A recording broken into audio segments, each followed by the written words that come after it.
Hello, welcome to the Confidence Cure podcast with Louise. And today I have the lovely Samantha Jane with me, and we are going to be talking so much mindset, so much her journey, and what you can do to help yourself as well. So, hello, Samantha. Thank you for coming. Hi, Louise, and thank you for inviting me on your podcast. No, it's been lovely to have you so far. So, we've just been touching upon your story and like little bits about what's been going on in your life. So, yeah, how have you been? What's been going on?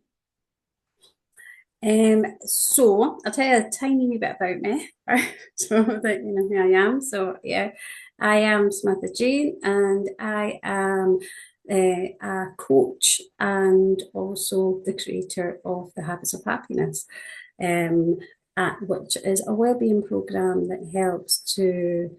I always always say that it's like your mental and emotional health for your mind and like brushing your teeth. So it helps for to build your daily habits within that, but it helps to build resilience and emotional regulation.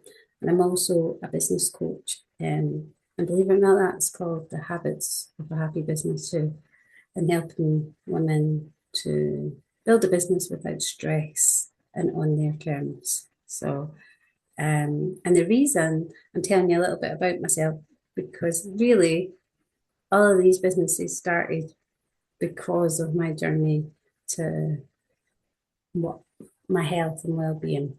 So, and it's the reason that I changed careers completely, and it's the reason that I am obsessed about habits, happiness, well-being, mindset, all the things that we were talking about earlier. So that's why I thought I'll tell you a little bit about me before I start to dive in on that side of it. No, thank you. So, what is it that made you change? So, what career was you doing, and then what was that pivotal thing that happened to make you change career to what you're doing now? What brought this all this passion on? So I have never really had a proper job, to be honest. I have been an entrepreneur since I was 21, 22. I had my first salon when I was 22. I trained as a holistic therapist, and then I trained in when I had my family, and during that I trained as a makeup artist and hairdressing. So I did, and I had a beautiful, beautiful business. I will say that because I got to spend weekends with brides, and I had a team of freelance makeup artists and hairdressers. I had been doing it and building my business for about 4 or 5 years. My kids were 6 and 9 by then, and I was also lecturing in college and was starting my business as a teaching other people to do what I do. So on the surface, it looked like I had it all. Do you know, at the weekends, I would do oh, maybe 2 or 3 weddings, or maybe organize maybe 5 to 6 for other people. Um, and then during the week, I was mum, do you know. So I say it out loud now and I think that's a lot. It's, you know, like juggling everything like that. Um, and then in 2010, I woke up and yeah, I couldn't move. My whole left side was paralyzed down one side of it, or semi-paralyzed. Felt completely paralyzed when I woke up. I can see it was semi-paralyzed. Well, I can't actually, obviously, there. But yes, so I couldn't move, and it was terrifying. I was really lucky that my boy managed to go over to my neighbour, and she kind of stayed calm. And long story short, got taken to the hospital, got thousands of tests taken, was in neurology for I think just over a week. So they were just testing things. Um, but when it came to the end of it, they couldn't really pinpoint anything. So back then, they said it was psychosomatic. And if anybody knows what psychosomatic means, um, it's kind of stress induced. That's what they said. Or what I've actually realised now, it's more than stress induced. It's actually now re-diagnosed as FND, which is like functional neurological disorder. But back then, the only thing that I could say around it was that the main thing that caused these things was stress. And the solution to things was to reduce the stress. Yeah. Now, tell me, as a woman, and now if you've got kids, how do you do that if you've not been taught? Like, yeah, just suddenly change your life. So it was challenging, to say the least, because I still had weddings for 3 years in advance. Because that people get married, and they book their makeup artist and hairdresser 3 years in advance, and I had like lots of things. I say luckily, it was January because not enough of like people get married until kind of March, April. And it was actually the March that I started to build my body and everything back up again. And that. So, um, but yeah, so that made me kind of reevaluate things because I went through obviously 2 years of symptoms of going up and down, never to the point of those long term, but maybe a week at a time. And then other symptoms started to come, like severe pain, tiredness, aches, like my body was just, yeah, it was like I had 1,000 needles at me. My ability to walk, I never lost a sound. My husband might have wanted it, but I never lost the ability to speak. So perhaps not cognitively very well, but I never lost the ability to speak. But the ability to lift things and open things and the weakness, it's still there on my left side.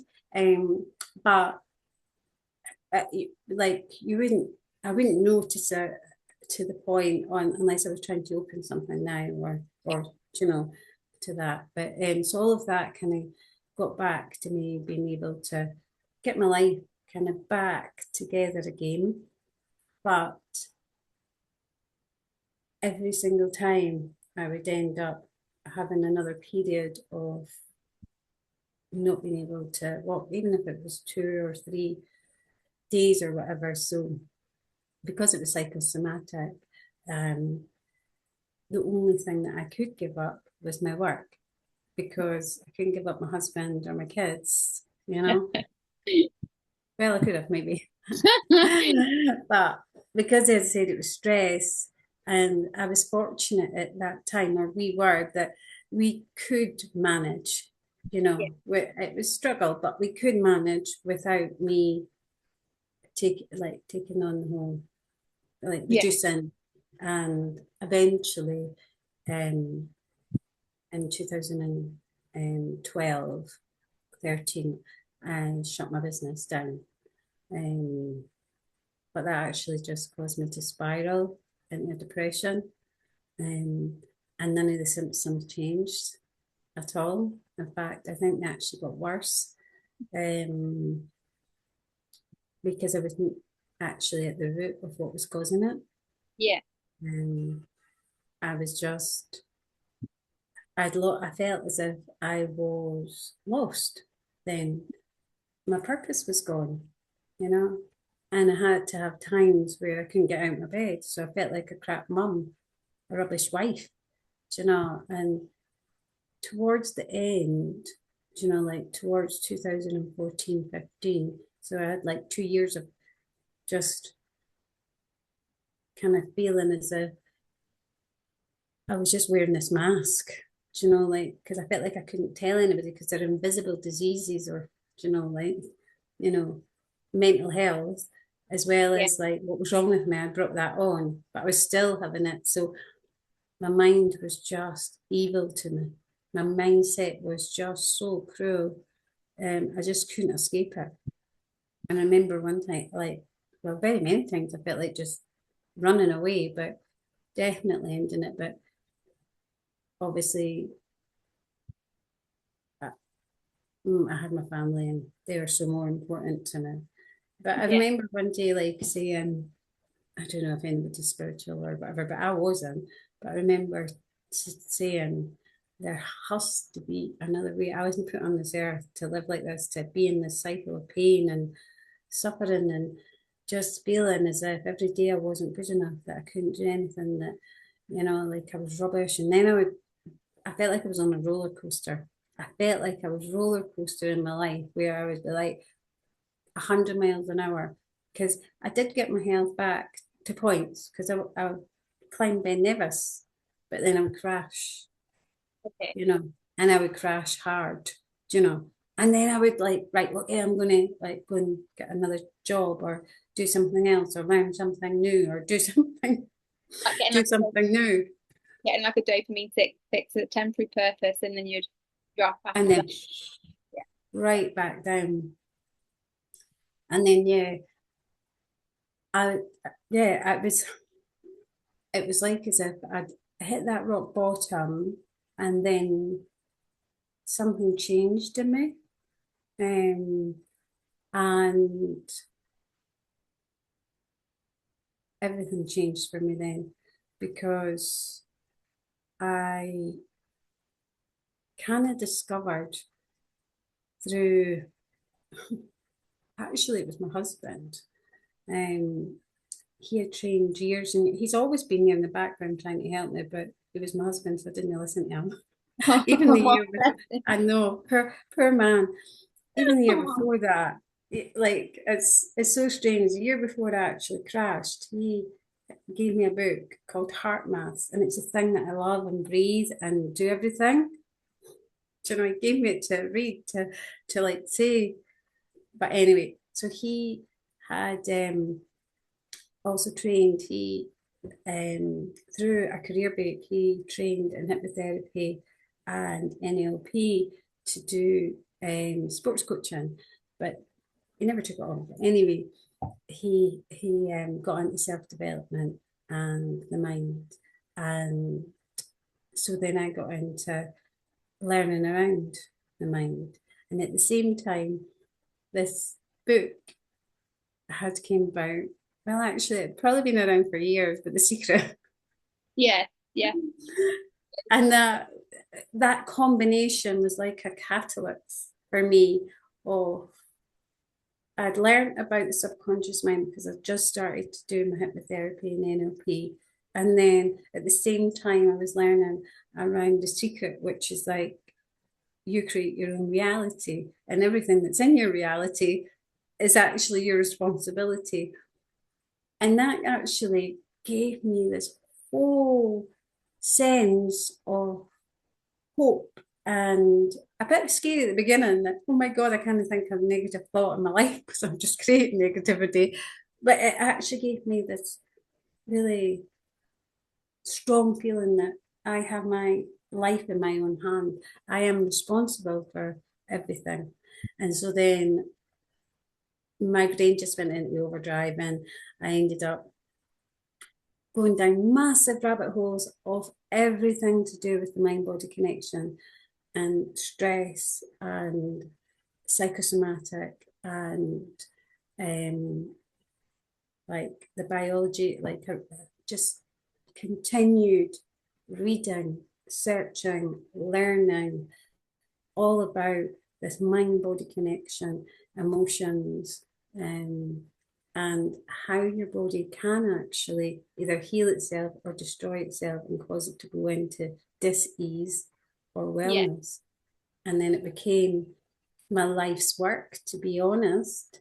Yeah. And then when I decided, like when I started to do the understanding around habits and how we're just made up of hundreds of thousands of habits a day, emotional, mental, physical habits. They're all just tiny. People call them all different things, but they really are just all habits that we do. There's certain things, because I did positive psychology and I did lots of things, and there were threads that ran through from spiritual to psychology to physiology, that were certain things that you can do. that can actually help to increase not only your mental, your emotional, your physiology, and your physical, but also your environment around you. And so then I'm a natural teacher, I'm a natural entrepreneur, and I just needed to share it. So then I just developed the habits of happiness, which is a really just a 10-minute morning routine called Start Your Day in a Positive Way, which yeah, as I said at the beginning, it is like your mental, emotional, mental hygiene, like brushing your teeth for your mental, emotional. It's like a seed to plant for you Yeah. because it's hard to change habits. It's Yeah. challenging to change habits. So, and Oh, then, yeah, so now I live and breathe it. And so that has been since 2000 and started to kind of teach it in 2017, 2018. that's amazing. No, thank you for that. When you're talking about habits, imagine like changing your external habits, like your extreme. If you think about how hard it is to change your extrinsic, let me get my words out, my extrinsic habit, like I don't know, just going to the gym, going for a walk, like brushing your I hair. know, That's hard to imagine the ones inside your head that you don't even that you're not even aware of. Even not even aware. that is sometimes you can think it's impossible. It's not impossible because we've both done it and lots of other people have. But the thought of it is impossible because how can you change something that you're not even aware of? I know. It's, it is, and I think it's always about planting the seed. And I think when I teach the habits of happiness, it's quite interesting around where people are in their journey. We were talking about earlier. I think the first key is awareness. Yeah, Awareness is like this superpower to actually pause in a habit. Won't always change it, but it just gives you that, like, as you inhale, it just allows you to choose. Sometimes you go on automatic pilot because habits are designed to keep us safe, to keep us alive most of the time, even though the habits that I had developed were killing me. yeah, Really slowly they were just not, and you think, well, why would you do it? But it's just these intrinsic developments that happened over time, over our belief systems that have anchored into us to say you're safe, is better than the unknown. Stay where you are, you know. Did you Um, ever think when you was at that very lowest of yours that you would now be doing what you're doing now, being a speaker, being an author, having your own business where you're actually teaching people to turn their life around? Did you ever think that that would even be you in the slightest? no, no, it wasn't even in my consciousness. Like back when I was like years ago, do you know what I mean? And when I was in my darkest place, I never ever thought that. I never even thought that I actually didn't think I would be here, do you know, which is a dark thought, Yeah, a very dark thought. And I used to have, it's quite a strange journey that I've been on to where I am now, because when I first started and learned about how the mind works, and also um, basically the like your I'll say the law of attraction, they'll say it is, but anything, you know, even in psychology or whatever else, like so what we're thinking is what we're creating. It put me onto this nearly toxic positivity, nearly where all I wanted to do was use all my tools to avoid working on what I needed to work on. So every time I would feel something, I would use a tool to diverse it or change it or whatever, which is great because we do need to do that at the start because what's happened is I've developed such a well, my whole brain is a negative bias, but I'd went so much, you know, I'll say to the left, I'd went so much, you know, like if you were on the journey, I'd went so much to the left. I really needed to kind of bring it back. But what was happening is it goes inside. So there's other ways that I needed to get to that. And what I love now is that it's honouring that all emotions. I've always felt that anyway, but there was a point where what I would say is negative emotions. And when we say negative, we think, oh, that's negative is bad. But actually, we need both. We need negative and positive. It's polarities. When they come together, that's not where the magic comes within it. Yeah. And for a long time, I was only trying to get back to positive. Yeah. Whereas I think honouring, if you're in a dark place, can be so powerful. We call it lots of things. People call it the night of the soul. Some people call it dark work. You know, there's loads of different Whatever it is, words it's for a nice feeling. it. But I would say that there is so much power in owning all our emotions because it is hard. It is hard, especially if you've been in a dark place, which I know it was so frightening to go back there because I thought I would just spiral back down again, you know. Um, Yeah. but I think that to honor those feelings actually frees them. It's like, sounds a bit woo woo or whatever, but when you're in a dark place, you need to shine light on it. You know, if you keep it in the dark, that's where mold grows. That's where it can get bigger, you It know. does as well. You said something really interesting about the root there. So like you was trying to like stay away from it and trying to like change your habits, but not realizing what the root was. I always try and look at it, say if you had a tree, like you had a lemon tree, but you wanted like oranges on there, you wouldn't just take the lemons off and put oranges on there. You would actually have to bring out the roots of the actual tree and replant it. And this is what I try and think of like human brain, the body, absolutely everything. So what is it that you did to actually finally, after then years, get to the root?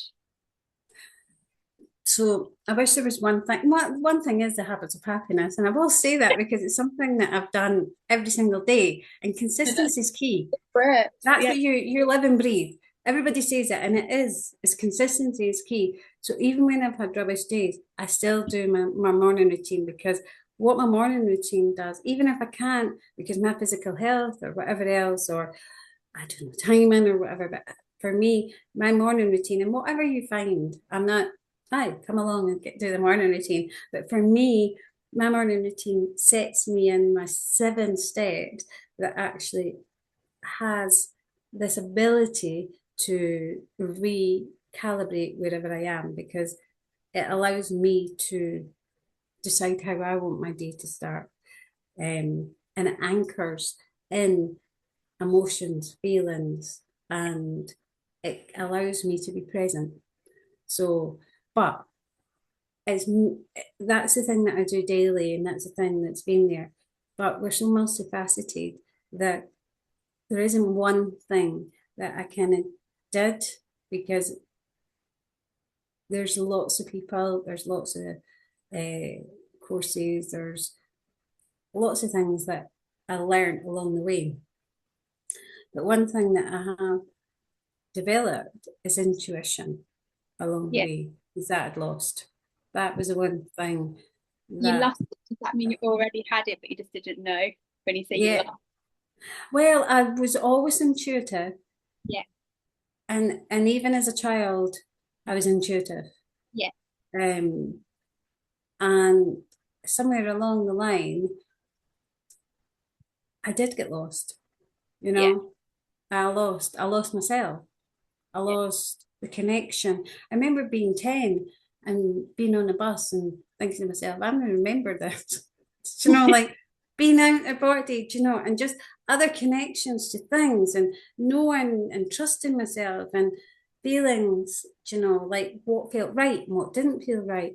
Yeah. And then as we get into teenage years, we want to conform, and then I didn't conform and I didn't put in, and now I have labels. We're just talking about that, which makes more sense, but and it can give me some clarity on why sometimes I felt like I was not fitting in and why that like I felt so different. But during that time, what it just did is put my body into dysregulation and caused me to um, go internally Yeah. hyper criticism on that. So I think for me, what all these things that I've learned along the way has given me back is my intuition on trusting, even like what I eat, what I, the thing that I want to do, what's right for my body, when should I rest, all of these different things that I had lost along the way.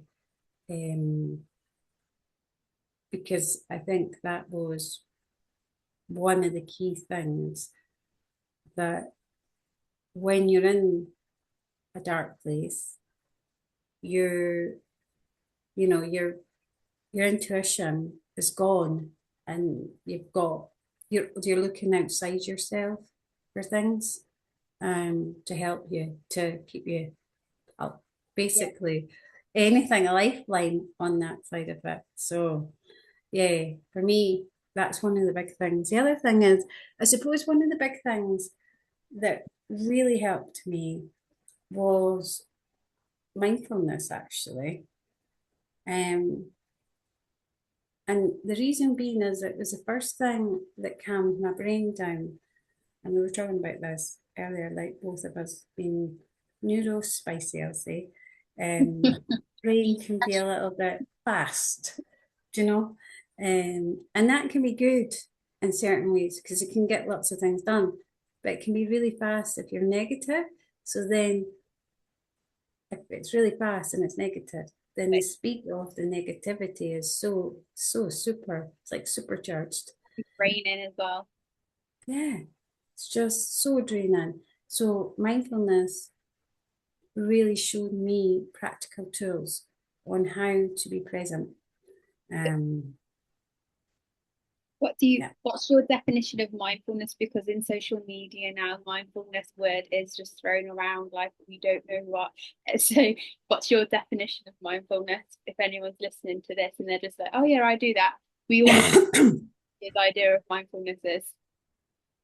Well, the definition of it is that being present with awareness, without judgment, and that's easy to say.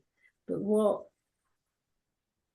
I liked about the mindfulness that I learned, so there's lots of it, but the first one was intentional breathing. So it was breath work, people call it breath work, but it was mindfulness breathing. And then obviously it goes into the ability to be aware of your thoughts, of who you are. Then it's the ability to see everything and slowing down around you. And then it's the ability of actually being present through conversations, through eating, through touch, through smell. But that takes a long time, I have to say. Our brain is a muscle, our emotions are, they're not muscles, but they have to be trained like muscles. If we were going to the gym and we wanted to get a six pack, we wouldn't do it in a day. And we definitely wouldn't do it even in a year if we were only doing it once a day. Like, we need to do things consistently. And mindfulness for me is just a way of life where you are aware of the things around you. So when we're eating, when we're smelling, like when we're talking, I'm actually being present. I'm not thinking about what I need to do tomorrow or the next day. When I'm outside, I see the trees, I see the plants, I hear what's going on. Mindfulness is all that, it's all around us at any point. But it was, if I'm being honest, it was the mindfulness breathing, that inhaling for 4, exhaling for 4, and then there's like lots and lots of different techniques that you can use through mindfulness. There's loads of different things. There's a body scan that brings me back into my body because I was so disconnected from my body because my body just sent signals of pain. And so I didn't want to be in my body, even though it was trying to tell me things. And now I love my body. And it might sound strange, but I speak to my body every single day and I'm grateful for my body. So, yeah. But I would say that that was probably one of the big things. Actually, before that, I did a gratitude practice. That was probably the first thing that I did. Yeah, for about a year before that, actually, in my Okay. journal. you just literally just wrote down everything that you was grateful for, like your family, your body, like life. I think that the more you're grateful for things, the more you're going to get back. If you have you ever thought about like this is like woo woo now. Do you know like if you're saying you don't like something in a negative way, the universe isn't going to give you more of that. So like if you're grateful But the for science, I can tell you the science behind that as well. it, So we have a part of our brain called the reticular activating yeah, so system. you're yeah, And and so it basically is we are creating everything that we want. We already know that. It's just often just being programmed to be negative subconsciously, because that is our reality. And it's hard to change that reality in the unknown because we've also been programmed to stay safe. So to jump past that is so challenging for us. So yeah. So woo-woo is it's just unproven science. people tell me like if people are talking about what's ever going on in their life, they're telling me what they're feeling inside. Like, and then when I will say something and it's actually really scary, or my friends literally hate it, they'll tell me something, and then I'll literally be able to tell them like X, Y, Z about anything, or even just like a stranger, because whatever's going on externally is something that's been portrayed internally, and that's just A it's 100%. I mean, in spirituality, we say the microcosm of the macrocosm. So everything that is happening within ourselves is a reflection of outside, and everything that is outside is a reflection within ourselves inside. so And we interesting. can see it by the way that we think around the world or what we see around the world. And it's the one thing that pulls me out all the time. Do you know what I mean? Because, and it's really strange because I always think about people who are brought up in different religions, or different belief systems. But religion is one of the strongest things, do you know?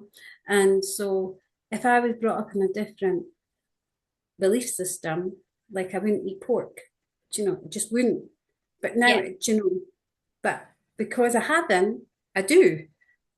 Do you know? So it's a belief system. It's we can change. It's what we believe. Other than that, everybody would be exactly the same. true. If we were all the same. But before I used to think we all believed the same. It's about how you've been conditioned as you're born, as you're younger, as you grow into it, and then also how things react. Like your whole life is just bringing you to It where. is, and I And if you're think not that's aware of where. it, if What you're was not that? if you're not aware of what's actually going on, and that's just been conditioning you, you just well, we've both done that where we didn't realize, and that's where it ended up.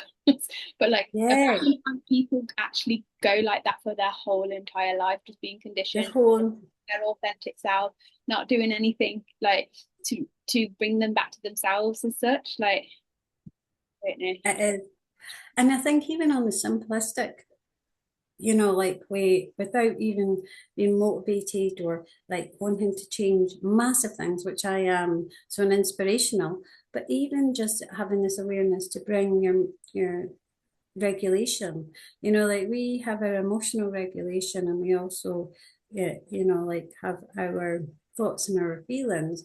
So even having the awareness of that helps us to regulate our nervous system and also build our emotional resilience on that, which then in turn helps us to become healthier and it helps us to have better relationships. And then, so even in this, just in the everyday to day life, on, you know, getting back to what I would say, like a heartbeat. That's what I would say. That's what the habits of happiness is for me, is getting into that heartbeat within it. You know, we can go beyond that. We are limitless in everything that we can do. But actually, even getting back to that equilibrium, can't even say that word, but that balance is really everything that we're talking about, understanding the underneath of who you are, what your beliefs are, what your emotions are. And on a daily basis, how can you become aware of that? And I Yeah. think that's what inspired me to do the Habits of Happiness, because we're bombarded even more now with other external stimulants, Yeah. so it's really challenging, like you were saying, to build habits for the gym, for whatever else, unless we have high motivation. And for our emotional regulation, for our mental, and for our own self, our spiritual, is we down the Yeah. list, I on think that side. the motivation and stuff, like I think if you haven't been through something, you don't really learn that like self-love, self-respect, like wow, I'm great. And like whether you got motivation, like we do them habits now because we love ourselves so much, because we know what it feels like not to feel good. So I if you've know. out like that, I don't think that's why it's harder to actually bring the habits, because you don't know the difference, if that makes sense. When you No, and it does. how bad it can get and how good it can get. Well, as soon as you start feeling that, like your body and your mind starting to drift off again, you don't want that for yourself. No. And I think it's the other thing is that it's quite interesting around, which I do believe now. There's a lot about it's not about motivation, it's about consistency. And I think that's the big thing, is that the difference between people who change their lives and the difference of people who don't is not motivation, but it's consistency, you know. It's that, because motivation can come and go, but Yeah, consistency, if you just do it and do it and do it, eventually it becomes a habit and it makes the changes within your mind. I think what happens is, in psychology, we like the psychology of habits is this trigger loop reward system. And so if you continually have this trigger loop within it, it will do that. Whereas this consistency actually changes that behavior yeah, within it. yeah. It No, takes that emotion out of yeah, the reward kind of and trigger, because it's already built in within the system. yeah. Um, If anybody's listening that is in a really dark place right now, what would be the one bit of advice you'd give them out of everything? Try and be kind to yourself, because one thing that does happen is, if you're not, your own brain will perpetuate. We were talking about that before, worry or whatever else. So if you're in the dark place and you're already chastising yourself, be kind to yourself. And also, one thing is, try and ask someone for help. I know I didn't, but ask someone, ask them, reach out for, because there's thousands. And in fact, I know every single person will have felt the way that you felt, not through the same circumstances, Yeah, but we're human, and everybody feels it. There is not one person that I've spoke to in my whole entire life that hasn't felt the same feelings as what I have felt. Not yeah, maybe to the same degree, not through the same reasons, but we've all felt it. And what darkness does is isolate us. yeah, And what actually helps us grow is community and sharing. yeah, Because I could give you a whole lot of tools and start your day in a positive way and everything like that, and start your gratitude journal and start thinking. And but sometimes, yeah. actually, that's, yeah, That's really good. being kind. Always. And if anybody wants to reach out to you, where can they find you? So they can find me, they can reach me on my website. It's the habits of happiness .co.uk, Sam at the habits of happiness.co.uk. That's my email. You'll find me on Facebook. It's Samantha Jane. And Instagram, you'll find me either on Samantha Jane or the habits of happiness. Okay, amazing. I'll get all that in writing and put it in the thing, because I don't think anyone's going to remember all that. I'll link I'll, it with it. I'll link all of that with it. But thank you so much for coming on. So inspirational about how you have literally put so much into yourself after turning a dark period of time into such happiness of time, and helping others do the same as well. So yeah, thank you for sharing. Oh, thank you. It's my life purpose. I just think if I can do it, anybody can do it, honestly. I always say that there's nothing different. You've just got to choose. And No, yeah, but no, thank you so, so much.